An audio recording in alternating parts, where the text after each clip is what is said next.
The test is in 4 parts: Part 1, Part 2, Part 3, and Part 4. Now look at Part 1.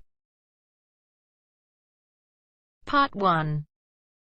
You are going to hear a conversation which happened in a travel agency.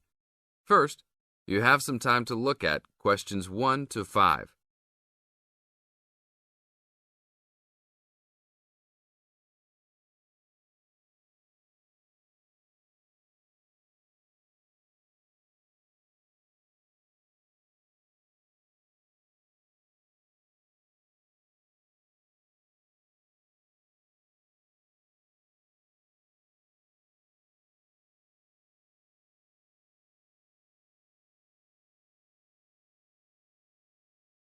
Now we will play the recording. Listen to the tape and answer questions 1 to 5. Hi, I would like to make a reservation for a round-trip plane ticket from London to New York. Welcome to the Student Travel Agency. London to New York. Let me see if we have any student specials for that flight. Yes, we do in fact. What days would you like to fly? I am looking for a flight around the 10th of October or so. And how about your return date? Ideally, the 31st of October. Let me check our computers to see if these dates are available. Are you looking for economy class or first class? Economy class will be just fine. We have an open flight on the 10th, but for your returning flight, the 31st of October is already fully booked. If you want to upgrade to first class, there are openings for the 31st. Just a few seats left, though. How much do I have to add for first class? First class will be around 20 to 25% more. Well, that is not worth it. I would rather just fly on another day. Do I have any other options? There are open seats back to London on the 1st of November. There are openings for first class that day too. No, I won't be able to do that because I have to work. Is there anything before the 31st? Maybe the 30th or 29th? Let me check. You can fly on the 29th, but not the 30th. The 29th is a little bit early. Is there any way I can be on a waiting list of some sort? Of course, but you should still confirm a return date just to be safe. OK. How about if I book a return date on the 29th and add my name to the waiting list for the 31st? Can I do that? Sure, I can do that for you. Do you also want to add your name on the waiting list for the 30th also? I would recommend this in the scenario that you do not get the flight for the 31st. That is a good idea. How much will the round trip cost? I will calculate your price for you. Your total will be £565, not including tax. Now look at questions 6 to 10.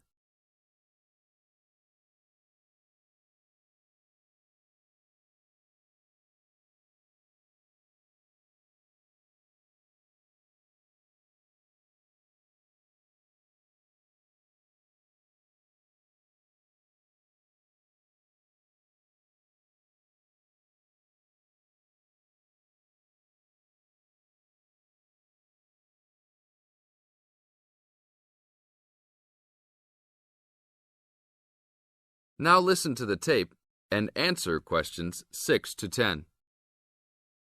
That's not too bad. Is there any discount for students? That is already including the discount. Without the discount, the price is easily over £600. OK, that sounds good then. Please put me down for those dates. I will need your information. Name and student identification number, please. Kenneth Conley, student ID 92123020. Your phone number, please. 87052109. Please tell me your mailing address. 354 Westchester Drive, London. Thank you very much, sir. How would you like to pay for the ticket? I think I will pay in cash. Well, you don't need to pay right now, just when you come to pick up the tickets. You will need to pick up the tickets at least 2 weeks before departure. That is no problem. One quick question. What happens if for some reason I need to cancel my trip? The student discount tickets are unfortunately non-refundable. However, if your cancellation is before 24 hours of takeoff time, then you can reschedule your flight for another day. If the cancellation is within 24 hours, then you forfeit your ticket. I understand. Well, thank you very much. I will see you next week. See you then.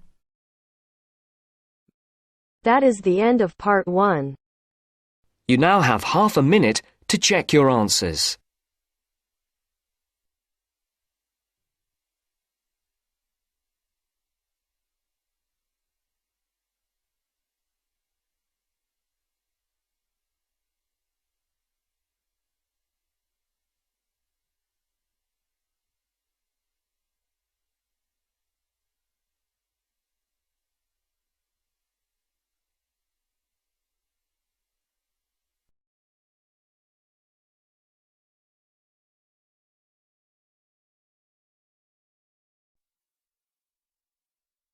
Now turns to part 2. Part 2. You are going to hear a lecture given by a counselor. First, you have some time to look at questions 11 to 15.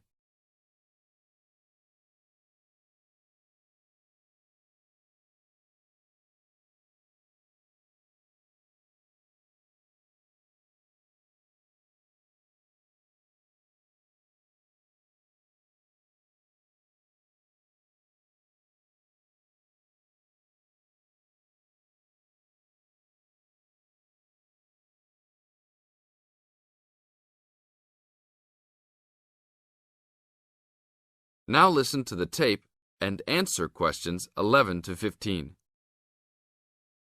Hi, I am your counsellor for this year. Today, we will visit the facilities available to you on our campus. As students, you should take advantage of everything you have available to you. How many of you like sports? Well, I hope most of you do, because our school has great sports facilities. We have an indoor gym with state-of-the-art equipment. First, I want to tell you about our basketball facilities. There are 2 basketball courts. Both are full court and open for student use. We offer basketball leagues that all students are invited to join. Just sign up with a team. Usually, there are games on the courts, but during league time, only the teams are allowed to use the courts. The basketball courts are open 24 hours a day. If you want a job, you can be a referee at the games. Next, I want to tell you about the tennis facilities. We have 5 tennis courts available for student use. The tennis courts are open every day, 8 a.m. until 10 in the evening. You should call ahead to reserve a court because they are very popular and can often be booked weeks in advance. There are rackets and balls available for rent at the front desk of the courts. There is an Olympic-sized swimming pool that is open for students and the general public. There are also showers and locker rooms available. The swimming pool is open every day, 9 a.m. until 7 in the evening. There are openings for the position of lifeguards, so if you are looking for a job in the sun, this might be good for you. Now look at questions 16 to 20.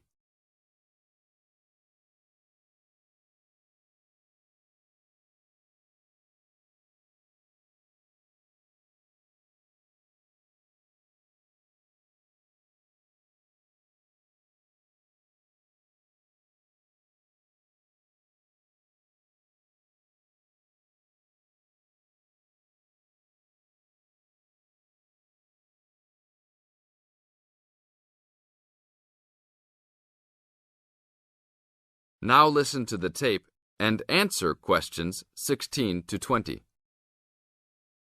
There are also 2 weight rooms and a gymnastics room. The weight rooms have all the standard equipment available.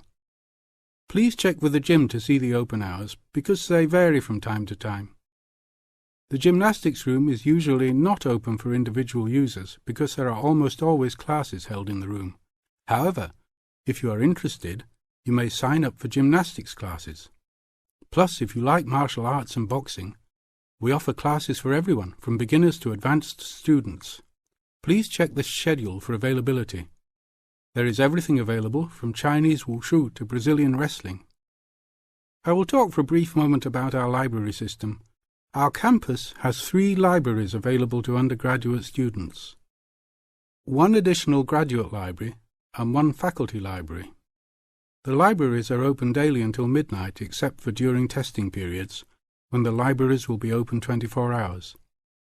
Please look on a map to see where the libraries are located. All students with a valid ID can check out books, with a maximum of 10 books at a time. Books can be checked out for a 2-week period and then renewed for 1 month maximum. After that, there is a $1 fine per week that the book is overdue. I will repeat that. There is a hefty $1 fine per week. So it is a good idea to return books on time.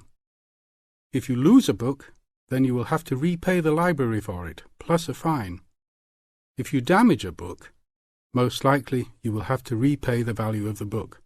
So please, enjoy the library facilities, but take care of the school's belongings.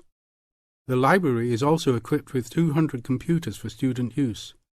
They are all internet ready and available for use. You must sign up at the library for 1-hour time slots. You may sign up for up to 3 consecutive slots at a time. No one can use the computers without first signing in at the library. That is it for now. Thank you for your attention. That is the end of part 2. You now have half a minute to check your answers.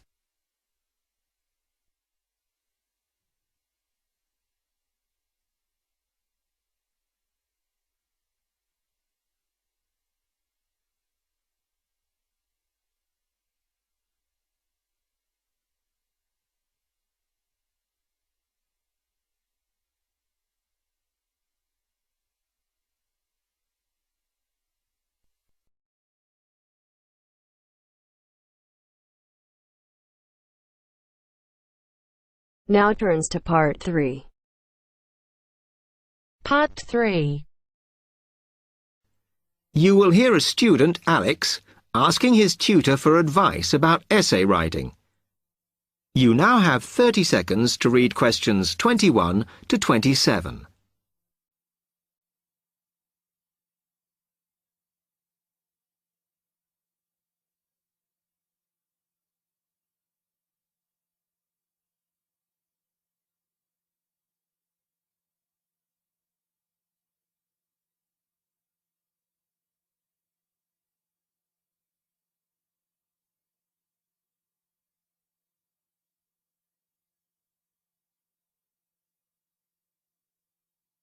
Hi, Alex. Come in.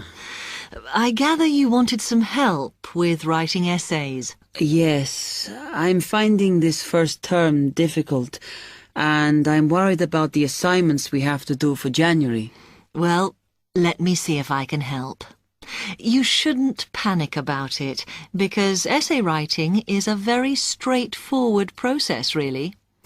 What it involves is organising the information that you want to include. You shouldn't have more than you can easily manage within the word count. Make sure you haven't got too much or anything irrelevant. You need to look at that and work out what you need and what you don't need before you start. And then you just have to think about how you're going to put forward your argument. Oh, that sounds very straightforward when you put it like that. But I'm worried I haven't got the necessary skills for writing an effective essay because English is my second language. Well, perhaps you misunderstand the skills you need. You need to be able to analyse your data, and then I would say the skills of interpretation and expressing yourself are important. Perhaps it's this last one that bothers you, but the more essays you write, the more you will develop these skills. Yes, and I don't quite know how to improve at that. Though, as you say, I know practice will help. And I need to make sure I've got everything ready before I start. Yes. What is vital to good essay writing is preparation. So make sure you build in enough time to do the research you need. Are there any other sources I can use to help me with essays? Yes. You should go to the library and look through the reference section, because there are books that focus on the style we use in academic writing, and those will help you a lot. The other thing that you should think about is what happens when you've actually written your essay. Too many students just complete their work and hand it in, whereas what you should be doing is making sure that you edit it as thoroughly as possible. Oh, yes, that's a good idea. Then I'd pick up any mistakes and also see if it reads logically. Exactly. The other thing is, again, what a lot of students do is get their essays back, look at the marks, then just file it away. They don't realise that if they checked it through and looked at what the tutor had written, then they can learn from their old essays. Yeah, I can see that's a good idea. So, is that okay? You can always come back to me. You now have 15 seconds to read questions 28 to 30.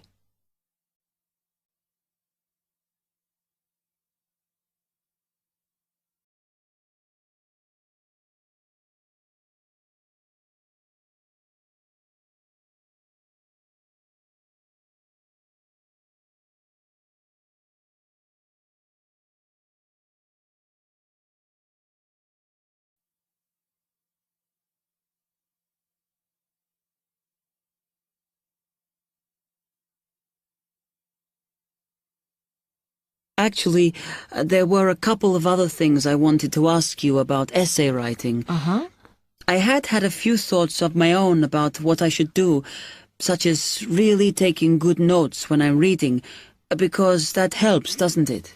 I think it improves your knowledge rather than your actual writing. But one tip I can give you is to try and not read too much. Otherwise, you end up including irrelevant material in your essay. Remember to stay on task. Yes. Sometimes I have problems interpreting the questions correctly, or the whole question seems overwhelming to me. What I try to do is highlight the key parts and divide it into smaller chunks so I can manage it. Well, you might find it useful to break it down even further by making sure you understand all the words perfectly before you start. Things like assess or comment and such like. Yes, I see. Sometimes, after an objective analysis, the question actually asks you for a subjective opinion. But you must remember to support your arguments if that's the case. One final comment I can make is about using your own words. You must try to do this as far as possible.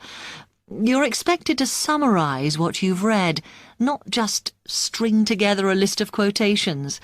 In fact, you shouldn't have too many. Just use them where it's really important. Okay, thanks. Do you read other students' essays when you've finished? No. Why? Is that a good idea? Well, you can confuse each other, so I'd advise against it. But it's up to you. Okay. Thanks very much for your time.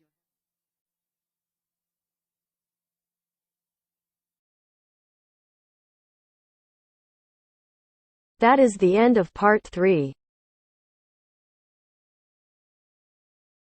You now have half a minute to check your answers.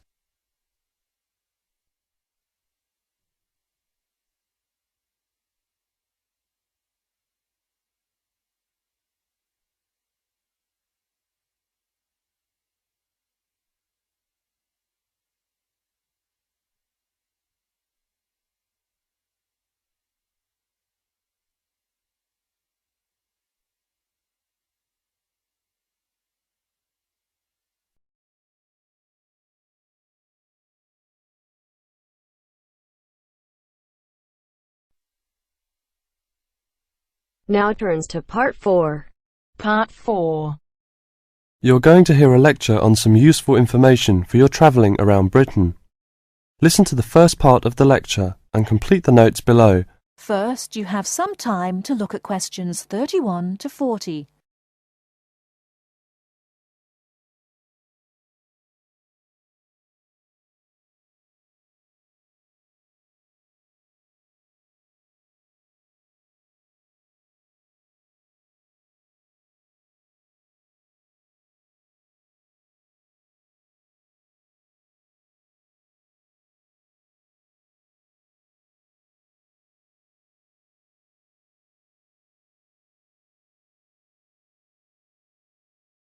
Now listen carefully and answer questions 31 to 40. Good afternoon and welcome to the session on Britain. This afternoon I would like to provide some useful information for you about travelling around Britain. Britain has over 700 tourist information centres. You will find them at major ports, airports, stations, historic landmarks and towns and holiday centres. So just look out for this sign that says Tourist Information. The staff will be able to answer your holiday queries as well as provide essential maps, guides and brochures. Tourist information centres at major ports and airports in London and addresses of British Tourist Authority European offices are all listed on the Tourist Information Centres. Now let's talk about the telephone in Britain. You know, Britain is well supplied with public telephones. Street kiosks take 10-pence coins. In city centres, mainline railway stations, airports, and central London underground stations, payphones and card phones are in operation. For the latter, small plastic phone cards are used, and these come in 10, 20, 40, 100, and 200 units, and can be bought at post offices, news kiosks, station bars, and shops where the green and white card phone sign is displayed. When using the different public telephone systems, make sure you read the dialling instructions carefully. Now, let's see the banks in Britain. There are 24-hour banks at London's two main airports. One is Heathrow and the other is Gatwick. Otherwise, banks are normally open from 9:30 to 15:30 hours, Monday to Friday. Barclays Bank and National Westminster Bank offer a Saturday morning service at some of their branches. National Jaro Bank has 42 bureaux de change located in post offices throughout the country in main tourist areas. Opening hours are 9 o'clock to 17:30 weekdays, 9 o'clock to 12:30 Saturday mornings. One exception to this is the Trafalgar Square office, whose opening hours are 8 o'clock to 20 o'clock weekdays and Saturdays, and 10 o'clock to 17 o'clock on Sundays. The bureau de change services are available to overseas visitors. Visitors can change their money there.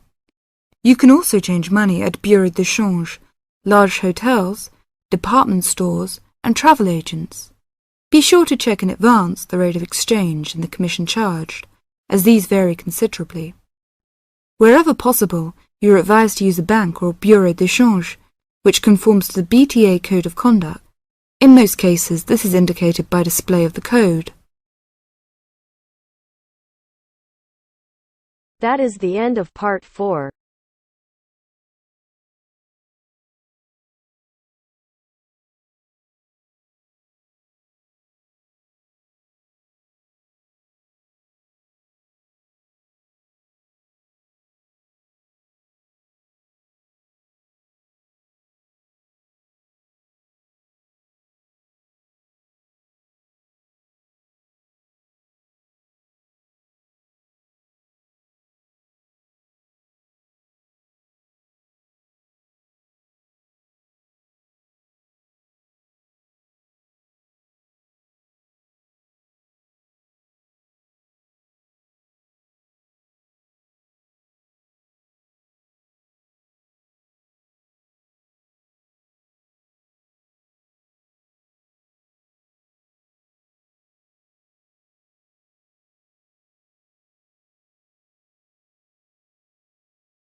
on pages 109 and 110.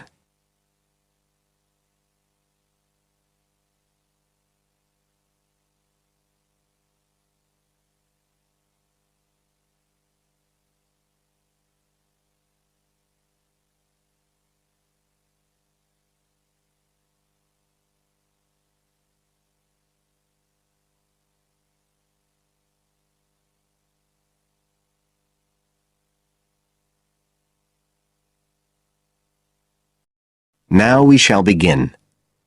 You should answer the questions as you listen, because you will not hear the recording a second time.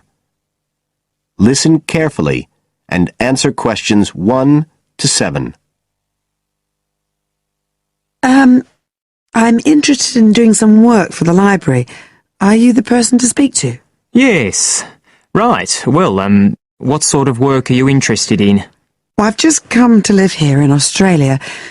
I don't want a full-time job until my children have settled down, but I really need to get out of the house a bit. And I heard you need voluntary workers for various projects. Right. But I don't know if I have the right skills. Well, we do provide training. Oh! We always include an orientation to the library, together with emergency procedures. That's fire regulations, emergency exits, first aid so you can cope with accidents or sudden illness. Things like that which are necessary for anyone who's working with the public. Then we give specialist training for particular projects, like using our database system. I do have quite good computer skills, in fact. Oh, great. Is there any sort of dress requirement? Well, all staff have to wear a name badge, so they can be identified if they go outside the staff-only areas. But apart from that, there aren't many regulations. We ask you to sign in and sign out for insurance purposes, but that's all. How about transport? Do you live locally? Well, not too far away. I'm at Porpoise Beach. My husband needs a car during the day, but it's only about 20 minutes on the bus. In fact, we can reimburse part of your travel expenses in that case. Oh! Would that be the same if I came by car? No, because parking is such a problem here. One thing we are looking for, though, is someone who can drive a minibus. No problem. So, do the projects involve going outside the library? Some, yes, but not all. We've just finished one which involved working with photographs taken of the area 50 or 100 years ago. It basically involved what we call encapsulation. Putting them in some sort of covers to keep them safe? Exactly. It's time-consuming work, and we were very grateful to have help with it. Then, sometime next year, we're hoping to begin working on an initiative involving the sorting and labelling of objects relating to local history. We'll be needing help with the cataloguing. Oh, I'd definitely be interested.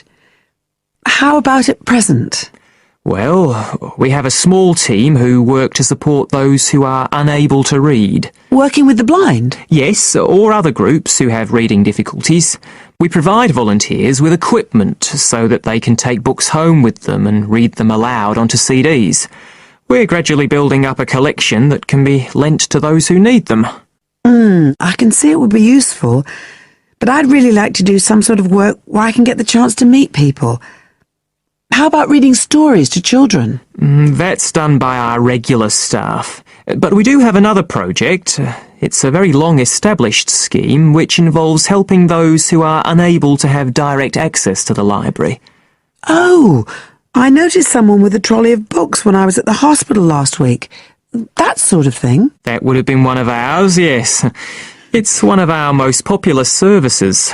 Lots of people who wouldn't dream of going to the library normally, when they're at home, borrow a book when the trolley comes round the ward. I can imagine. Yes, I'd definitely be interested in that. Right, so how do I enrol? Well, we do ask all volunteers to commit themselves to a regular period each week. I could probably do 5 or 6 hours. Oh, be careful not to take on too much. But we do need someone for a couple of afternoons, from 2 to 4, so 4 hours altogether. That sounds fine. Before you hear the rest of the conversation, you have some time to look at questions 8 to 10 on page 110.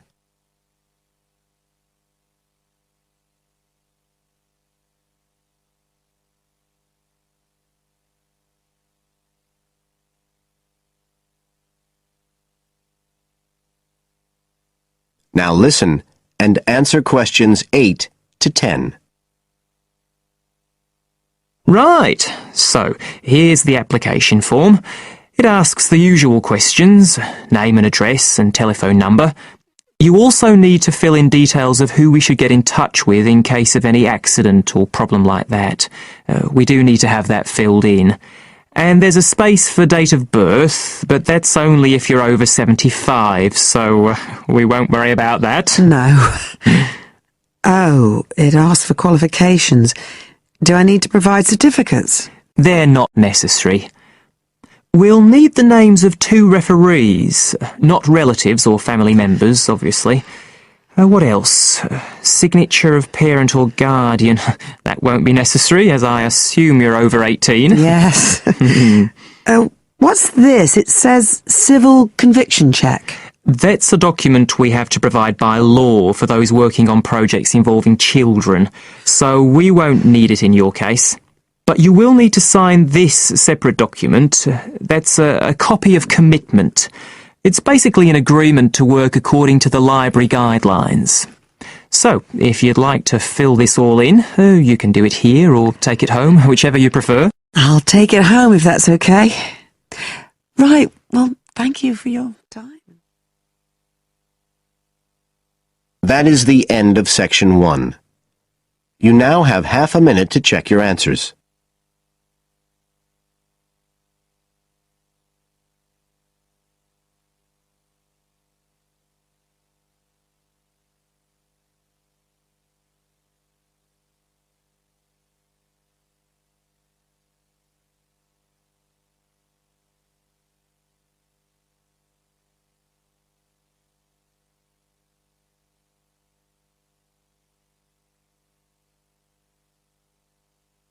Now turn to section 2 on page 111.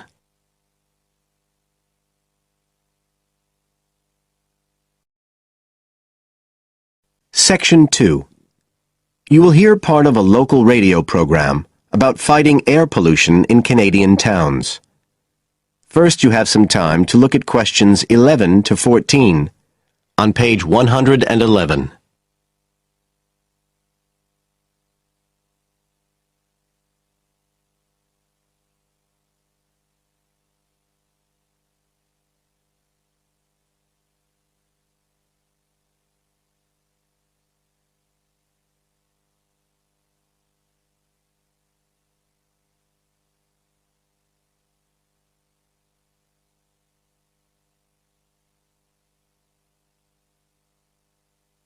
Now listen carefully and answer questions 11 to 14. Good morning, folks, and welcome to the Information Roundup on your own local radio station. This is Larry Knowles talking to you this morning on Tuesday, the 25th of May. And the first item coming up is a reminder to you all out there about Canadian Clean Air Day, which is on June 6th. In case you weren't around for the last one, this is a chance for Canadians everywhere to focus on the problems of air pollution and to actually try to do something to help reduce the problem. How many Canadians do you think die annually because of air pollution? 2,000? 3,000? Well, the rate is a staggering 5,000, and it's likely to grow unless we do something. And it's this concern with your health that's the driving force behind the government campaign that is sponsoring Clean Air Day. So what causes air pollution in the first place? Well, the transportation sector accounts for 27% of all greenhouse gases produced in Canada. It's also the biggest source of that thick, polluted air from traffic fumes that we call smog. And it's the tiny particles and ground-level ozone in smog that are the main causes of health problems and even deaths across the country. Of course, it's worse in the big cities, but researchers have only recently realized that all you need are low levels of air pollution to seriously damage your health, so we're all at risk. You now have some time to look at questions 15 to 20 on page 111.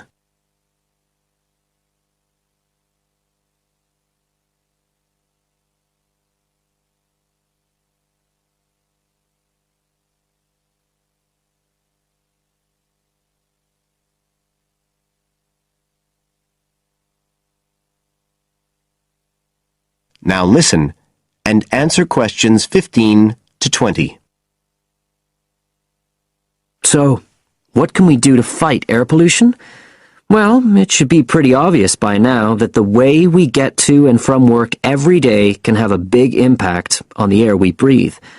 So the easiest action you can take on Clean Air Day is to accept what we call the commuter challenge and get to work on foot or by cycling for a change. If you have to use your car, try carpooling and share the drive, or better still, use public transit. If everyone tries this for just one day, you'll be amazed by the difference it can make to the air in our towns and cities. But there's more you can do to improve air quality. For example, you can plant trees. And if you don't have a garden, then you can do your bit in other ways. For instance, did you know that modern, improved wood stoves can reduce wood smoke by as much as 80 to 90%? So you can make a big difference if you upgrade the appliances you use in your home. The government is also working hard on your behalf to clean up our air. Its priority is to reduce the emissions that cause smog, and they have clear plans to get there. Last year, Canada and the United States agreed to reduce emissions on both sides of the border between the two countries, and they plan to reach their targets in the next few years. The government's also taking action to get cleaner fuels. It's already reduced the sulfur contained in gasoline, and it hopes to reach the reduction target for sulfur in diesel by next year. But the measures don't just focus on the motorist. The federal government's also working to reduce emissions from power plants and factories right across the provinces. You can find out all about government action and all the plans for Clean Air Day events. That is the end of section 2. You now have half a minute to check your answers.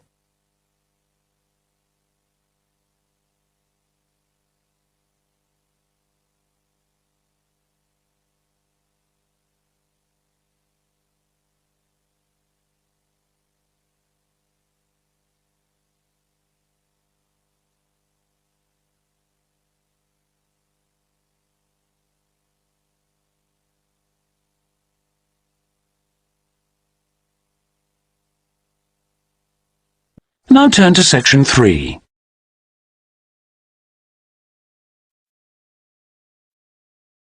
Section 3. You'll hear Melanie, a student, talking to one of her lecturers about her studies. First, you have some time to look at questions 21 to 27.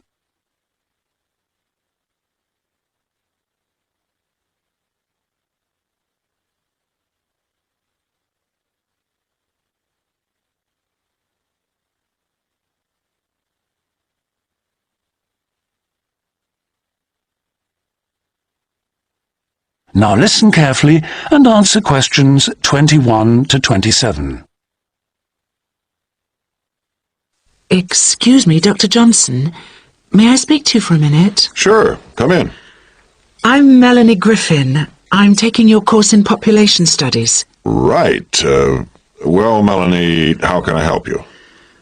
I'm having a bit of trouble with a second assignment.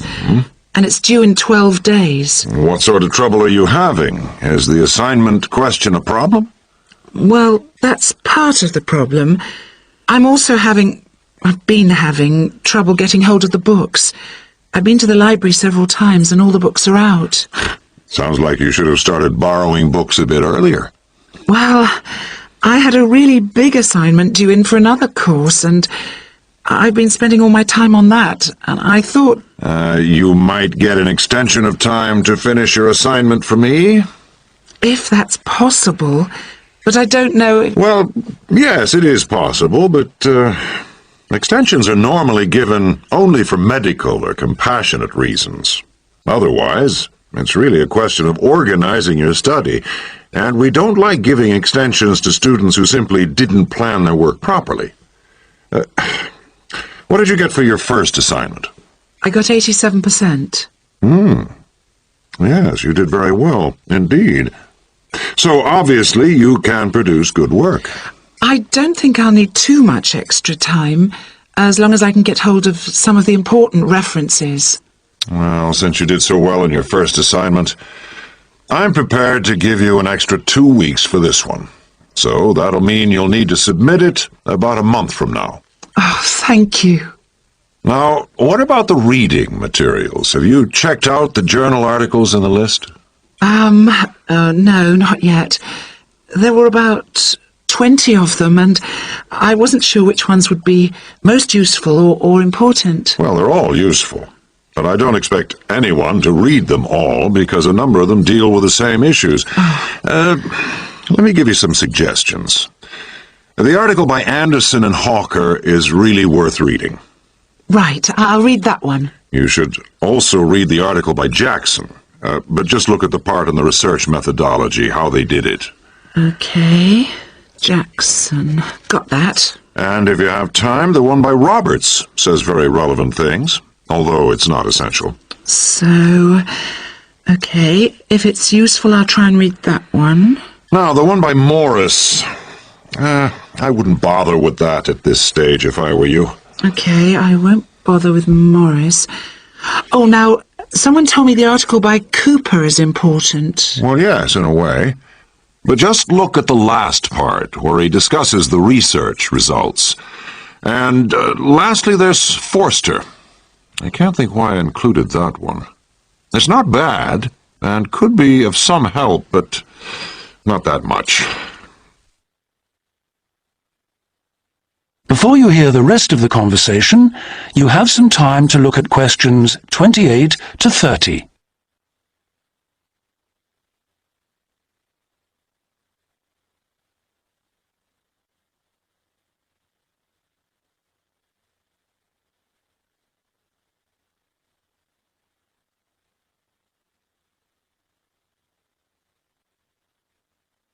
Now listen and answer questions 28 to 30. Now let's deal with the assignment question. What's the problem there? It's the graph on page 2. What seems to be the problem? It's just the bar graph showing reasons why people change where they live. Well, I've got a photocopy, but the reasons at the bottom are missing. Oh, okay. Look at the first bar on the graph. Now that indicates the number of people who move because they want more space. Oh, I see. Bar 1. Okay. Now what about the next bar? Bar 2 is to do with the people living nearby, disturbing them. So they chose to move away to somewhere quieter. Now let's look at bar number 3. Another reason people change their place of living is because they want to be closer to the city. Okay. Proximity to the city is an issue. Now, bar number 4 refers to problems when the owner of the property won't help fix things that go wrong. In other words, the owner is not helpful, and so the tenants move out. Okay. Now what about bar 5? Bar 5 is about those people who move because they need a bus or train to get them into the city or to go to work. Okay. And bar 6? Bar number 6 is interesting. That reason was given quite a lot. People moving because they wanted to be in a more attractive neighborhood. Oh, yes. Thank you very much.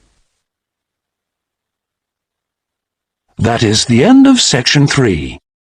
You now have half a minute to check your answers.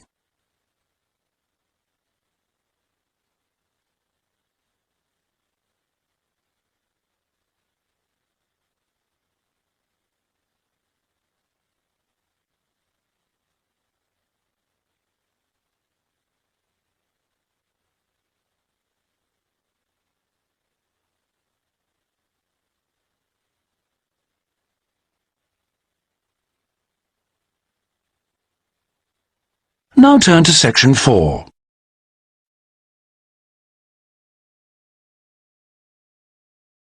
Section 4.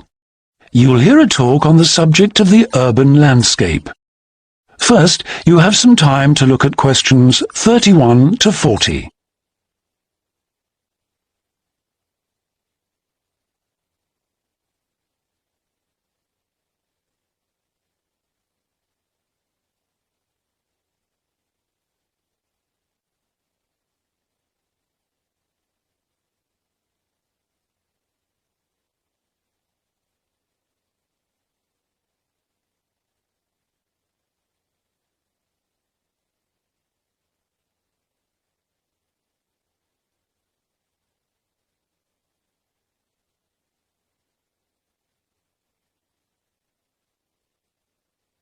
Now listen carefully and answer questions 31 to 40. Good day, ladies and gentlemen. I have been asked today to talk to you about the urban landscape. There are two major areas that I will focus on in my talk: how vegetation can have a significant effect on urban climate, and how we can better plan our cities using trees to provide a more comfortable environment for us to live in. Trees can have a significant impact on our cities. They can make a city as a whole a bit less windy, or a bit more windy if that's what you want. They can make it a bit cooler if it's a hot summer day in an Australian city, or they can make it a bit more humid if it's a dry inland city. On the local scale, that is in particular areas within the city, trees can make the local area more shady, cooler, more humid and much less windy. In fact, trees, and planting of various kinds, can be used to make city streets actually less dangerous in particular areas. How do trees do all that, you ask? Well, the main difference between a tree and a building is a tree has got an internal mechanism to keep the temperature regulated. It evaporates water through its leaves, and that means that the temperature of the leaves is never very far from our own body temperature. The temperature of a building surface on a hot sunny day can easily be 20 degrees more than our temperature. Trees, on the other hand, remain cooler than buildings because they sweat. This means that they can humidify the air and cool it, a property which can be exploited to improve the local climate.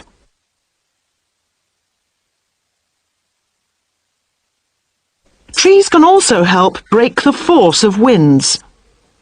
The reason that high buildings make it windier at ground level is that as the wind goes higher and higher, it goes faster and faster. When the wind hits the building, it has to go somewhere. Some of it goes over the top, and some goes around the sides of the building, forcing those high-level winds down to ground level. That doesn't happen when you have trees. Trees filter the wind and considerably reduce it, preventing those very large, strong gusts that you so often find around tall buildings. Another problem in built-up areas is that traffic noise is intensified by tall buildings. By planting a belt of trees at the side of the road, you can make things a little quieter, but much of the vehicle noise still goes through the trees. Trees can also help reduce the amount of noise in the surroundings, although the effect is not as large as people like to think.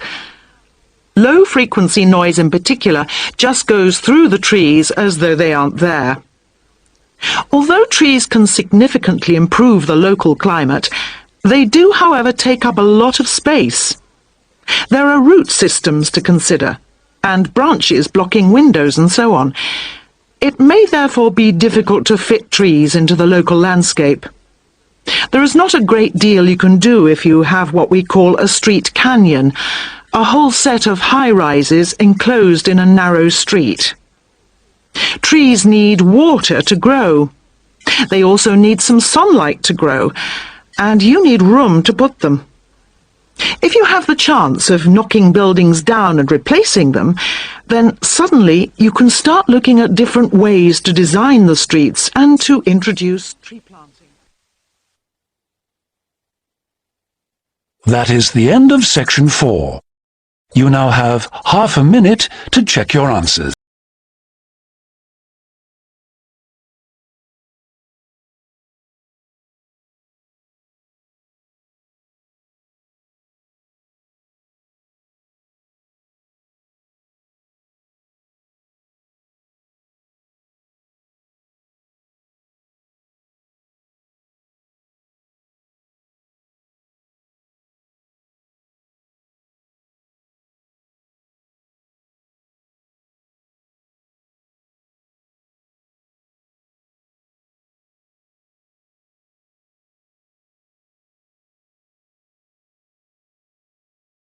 You will hear a man talking to a receptionist at a hotel. First, you have some time to look at questions 1 to 7.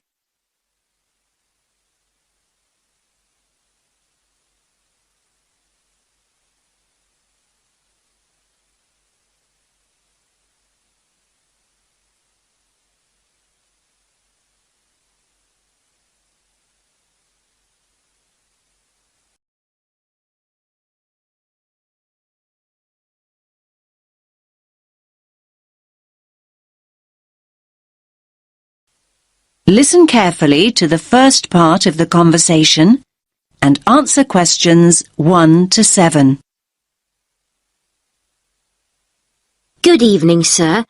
Do you have a reservation? Yes. Let me just check I've got everything. Sorry. Yes, a reservation. It's in the name of Hartley, Martin Hartley. Let me see. Oh, yes. Here it is. That's for 3 nights. Yes, that's right. Do you need my passport? I just need to take the number as a form of ID. No problem. Now, can I just ask you to fill in this registration form, please? Actually, no. You see, I've broken my wrist. Yes, I noticed that. I'm afraid form filling is something I can't manage right now. Not without a lot of pain, anyway. Oh, dear. I'm sorry, sir. But don't worry. I can complete the form for you. That's very kind of you. What do you need to know? Well, let's start with your name, of course. So that's Martin, Hartley. That's Hartley. Thanks. And your address? 45 Carlisle Way. Could you spell Carlisle for me? Sorry. It's C-A-R-L-I-S-L-E.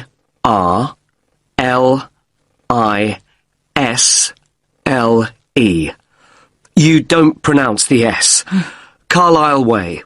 And that's in Lewes. L-E-W-E-S. And is there a state? I don't think you have states in the UK. No, we have counties. It's East Sussex. Sussex is with double S. The postcode is LW4 6AU. Do you want my phone number? Actually, no. We contact people by email now. Ah, yes. And send me lots of advertising too, I suppose. My email is hartleynitram@yahoo.co.uk. Sorry. A bit slower, please. Hartley, my surname, then Martin backwards, N-I-T-R-A-M. That's all one word. And all lowercase? That's right. No capitals. At yahoo.co.uk. Thank you very much, Mr. Hartley. And could you give me your passport now, please? Thanks. You can have that back now. And that's for 3 nights, so checking out on Sunday morning? Uh-huh. OK, you're in room 16. That's on the first floor, overlooking the courtyard. Here's your key. Would you like somebody to take your bag? Now you have some time to look at questions 8 to 10.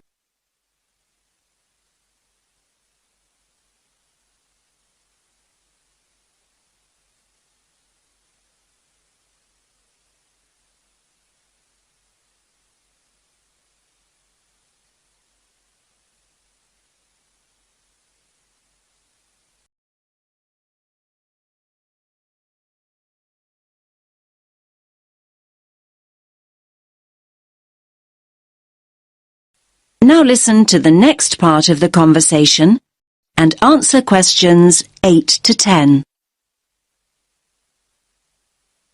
Do you have a map I can take? Yes, of course. We've usually got lots of them here. Somewhere. Ah, yes. Here we are. Thanks. Could you show me where we are exactly? Let me have a look. Yes. This is our street here, Avenida Constitución. The bigger hotels are marked, so let me just see which one is us. Here. Yes, here. This is Hotel Columbus, just before you get to the museum. I say just before because that's the way most people get here. I mean, coming from the main square where all the buses stop, or from the station. Yes, that's the way the taxi came in from the airport. I thought we drove past the museum, though, just after we went through that big square you mentioned. Ah, you probably mean here. That's actually an art gallery. It's worth having a look round, but the museum's more interesting. I think so, anyway. Thanks for the tip. I hope I get time. Right, well, tomorrow I've got to be at the conference centre. They told me they'd put me in a hotel that wasn't too far away. Oh, yes. The conference centre's not too far at all. Let me see. Yes, down here. You can walk there in 7 or 8 minutes. Just cross over the road and go straight down this street here. That will take you towards the newer part of the city. Walk on for a couple of blocks, and then when you get here, you just have to go right a very short distance, and then you'll see the conference centre above the other buildings. It's quite big. I see. That all looks quite straightforward. Thanks very much. My pleasure. Have a nice evening, sir. That is the end of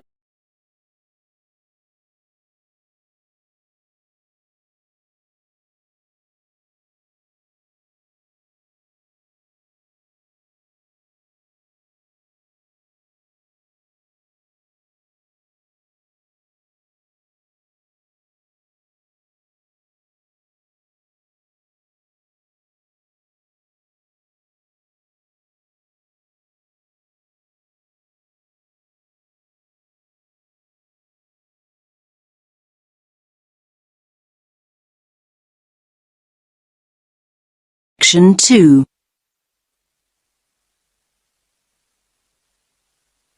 You will hear a man talking about areas for growing vegetables in towns called allotments. Now you have some time to look at questions 11 to 17.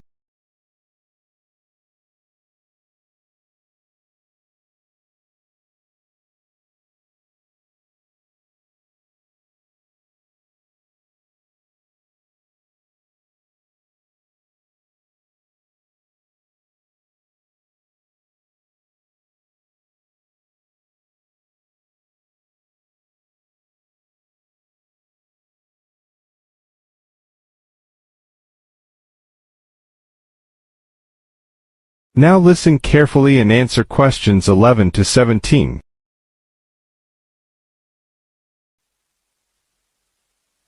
Good evening, everyone. I'm delighted to see so many of you. I was going to start by saying that more and more people are seeing the value of growing their own fruit and vegetables, but now I don't need to.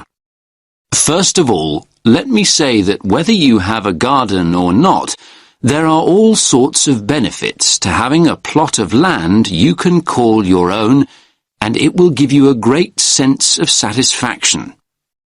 OK, let's assume you have a garden. Chances are it's small. Most gardens in cities are hardly big enough for a few pots of herbs and a couple of rows of beans. Now that's where allotments come in. A typical plot is around 250 square metres, big enough to feed the family for a year. Big enough, too, to grow a whole range of vegetables, fruit as well perhaps, not just cabbages and potatoes. Moving on to the social aspects of an allotment. How many people can say their garden is a meeting place? You might chat with your next-door neighbour every now and again, but allotments are notorious communal hives. There are usually between 10 and 30 plots on any allotment site, and they bring together people from all sorts of social backgrounds.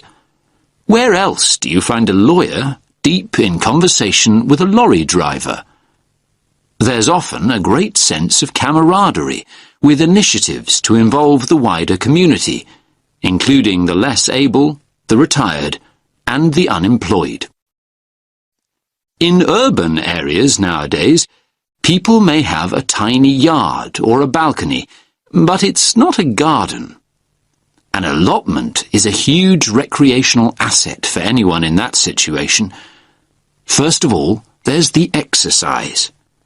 Renting an allotment costs around £30 a month. That's generally a lot cheaper than joining a gym. Then there's the involvement with nature. Watching seeds grow into mature plants gives so much pleasure and such a sense of achievement. Spending time outside in the fresh air boosts our mental as well as physical well-being. And one more thing. Don't forget allotments are also an enormous benefit to the environment. They provide invaluable green space in our ever more clogged-up towns and cities, making them more sustainable and appealing to live in. These spaces provide a habitat for wild plants, birds, insects, and occasionally bigger animals. What's more, locally grown food doesn't have to be transported long distances, and that helps to reduce road traffic and hence pollution. Now, food, a subject we all like talking about, because the main appeal of an allotment is obviously taking home all the freshly picked vegetables and fruit. So why is Grow Your Own so good? Well, to start with, there's the superior flavour. Food you've grown yourself tastes infinitely better than anything bought in the supermarket because it will be super fresh. Another point in its favour is the range. These days, gardeners are growing an amazing variety of vegetables on their allotments. Finally, there's the bonus of knowing that the produce you've grown is organic. You know that what you're eating wasn't grown on an industrial-scale farm or sprayed with large amounts of pesticides. Now you have some time to look at questions 18 to 20.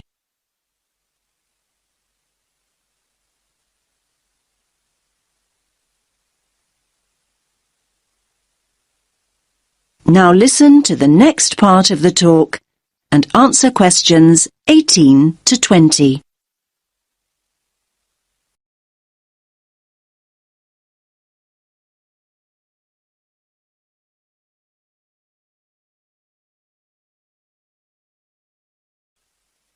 Now I'm going to show you a typical allotment from the site closest to here on Finley Road.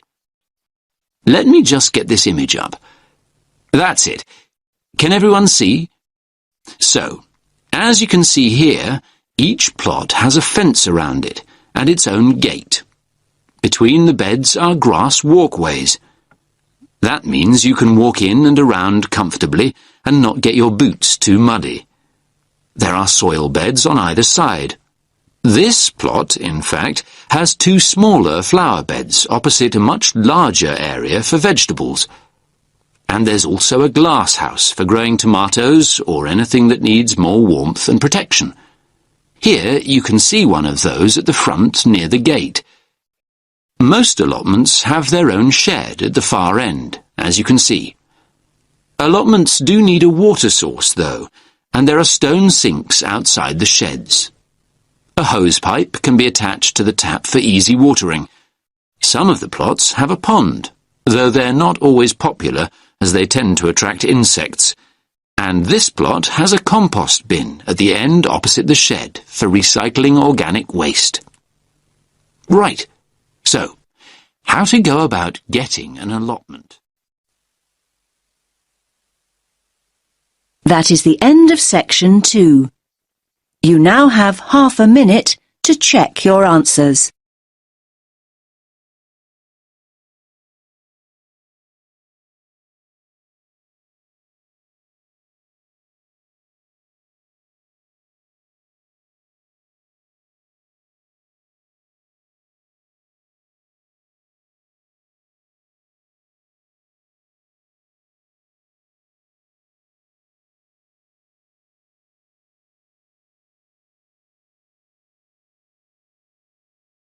Now turn to section 3. Section 3. You will hear a conversation between a student called Mary and her tutor, Mr. Hadstone. First, you have some time to look at questions 21 to 25.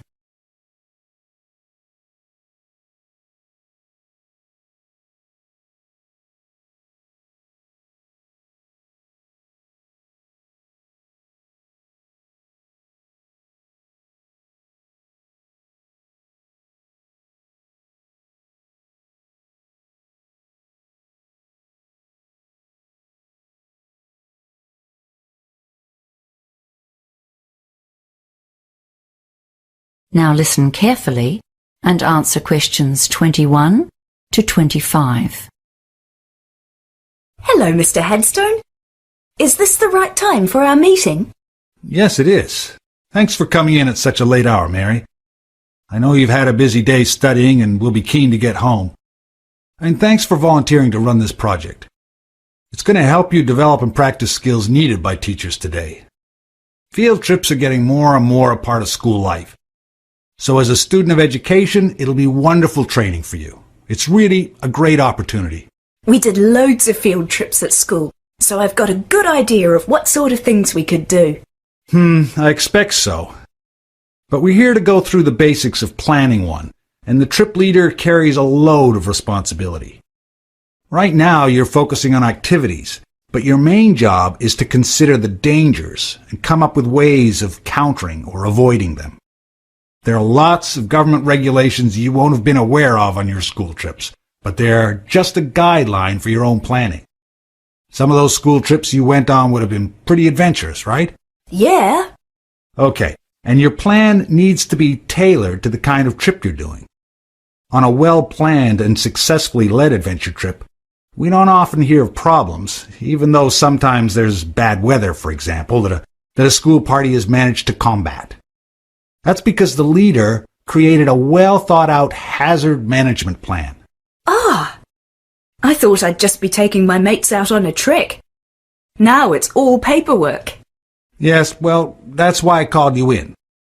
We'll work on this together over the next few days. I just wanted to give you a heads up on what you'll need to think about. There are some aspects that every trip needs to consider. What do you think they might be?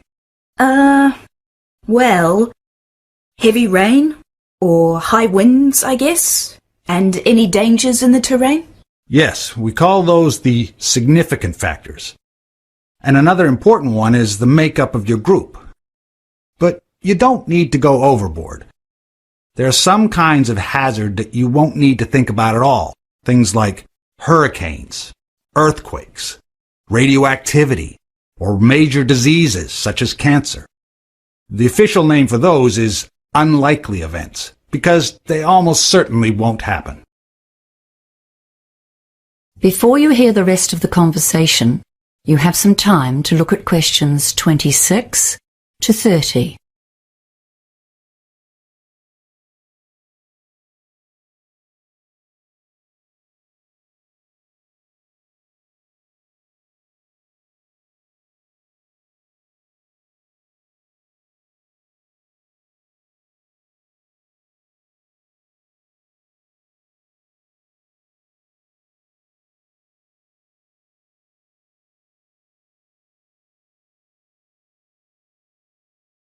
Now listen and answer questions 26 to 30. Okay, so let's consider the hazards seen as most likely on a field trip into the countryside. Weather causes real problems. Overexposure to the sun or the cold, even the wind, can have a big impact. And of course, the weather can change very suddenly and without warning. Yes, people can get into trouble in the hills if they don't bring extra layers of clothes and a jacket, even if they start walking on a hot day. Oh, and a raincoat too, of course. What's next then? Well, let's think about possible activities and what you might need. Yes, okay. Well, for hiking, of course, we need a first aid kit. Oh, and a decent topographic map of the area. And we need to make sure that more than one person can read it. I've run into lots of difficulties in the past with people who can't identify even major features, like rivers. And some people have no idea about contour lines. And I suppose a compass, too. You'd need to list those. Then there are things that might be obvious but must be written down and considered seriously. For example, if there's a possibility of falling more than 2.5 meters, that's considered life-threatening. And I'm sure you would be aware of problems near the sea, like tides or high waves, and the trouble you can get into where there's a possibility of an avalanche or a mudslide or a flash flood if you're anywhere near rivers. Yes. Well, I was thinking of an adventurous route for this trip. You know, that's always more fun, and it's such a cool feeling when you've achieved something really difficult. Yes, okay, but then you need to consider who's going to be in your party. Don't go and plan things that are beyond the reach of most people, or you're asking for trouble. You need to take into account the physical strength and experience of the party as a whole. When you make your groups, make sure there's at least one person in each one who's been hiking a few times before. Wow! There's a lot to write down, isn't there? I'm really keen to get started now. Well, good, because there's a lot more detail to consider. For now, I'll just mention 2 more of the common hazards for high school trips in particular. Yes? The Ministry of Education website says don't use inexperienced volunteers. And don't allow student drivers to bring their own cars, or to drive anyone else's car for that matter. Well, now I really have something to think about. Thanks, Mr. Headstone. That is the end of section 3. You now have half a minute to check your answers.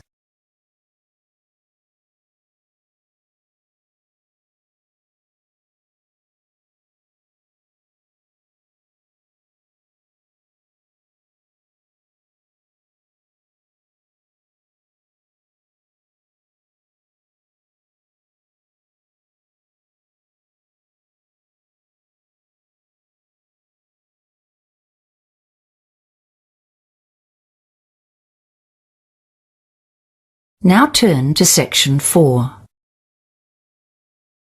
Section 4. You will hear a lecturer giving a talk on cochlear implants. First, you have some time to look at questions 31 to 40.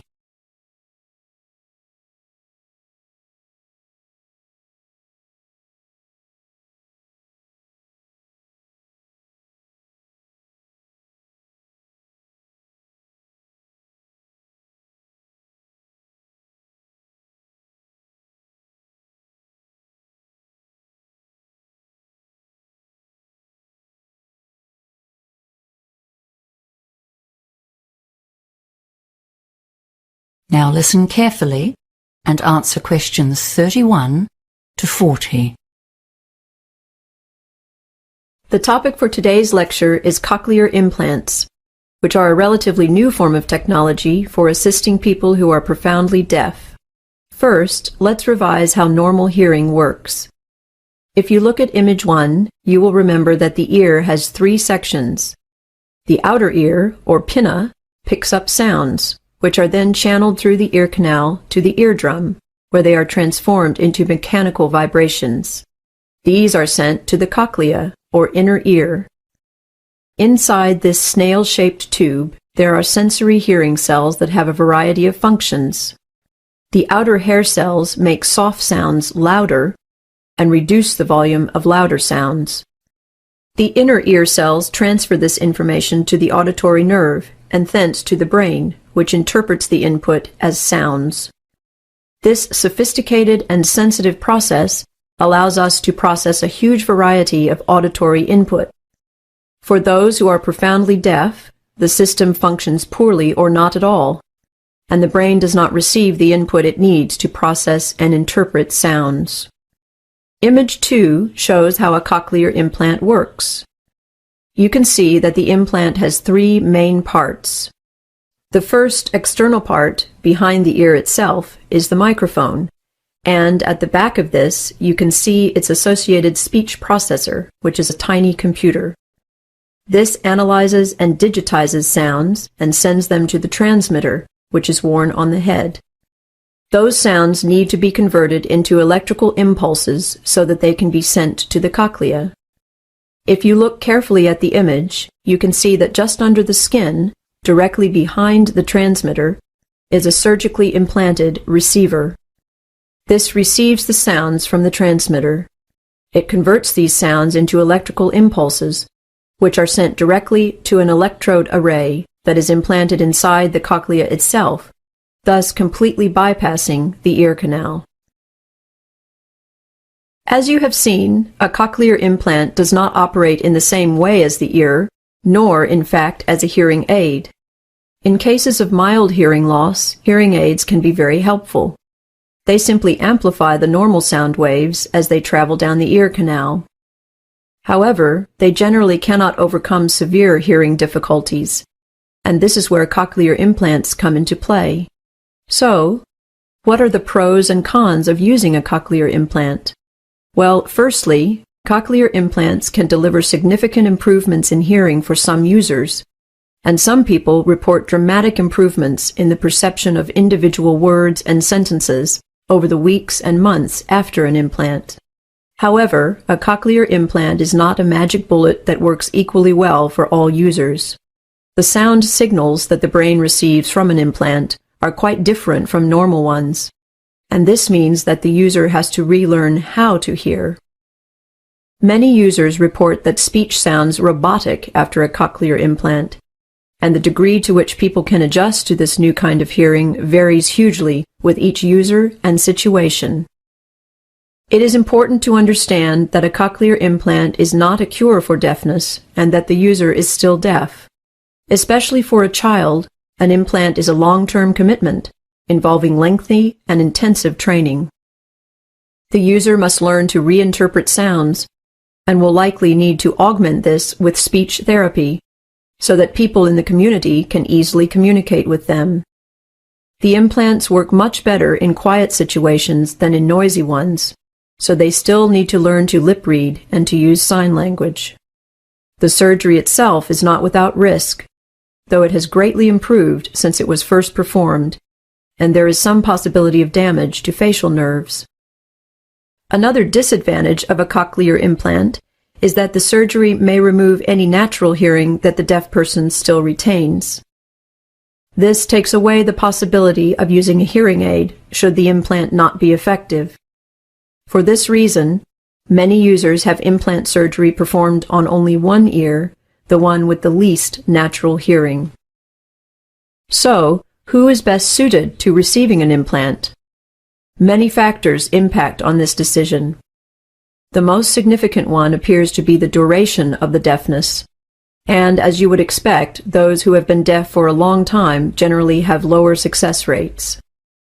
The second related factor is how old the patient was when they became deaf, and maybe more significantly, whether they had learned to speak before they became deaf. Those who become deaf postlingually generally have better outcomes. Another factor is the health and structure of the cochlea and how many nerve cells the user retains. This is related to the cause of the hearing loss, and recent research is exploring how the spinal ganglion or nerve cells are affected by disease. That is the end of section 4. You now have half a minute to check your answers.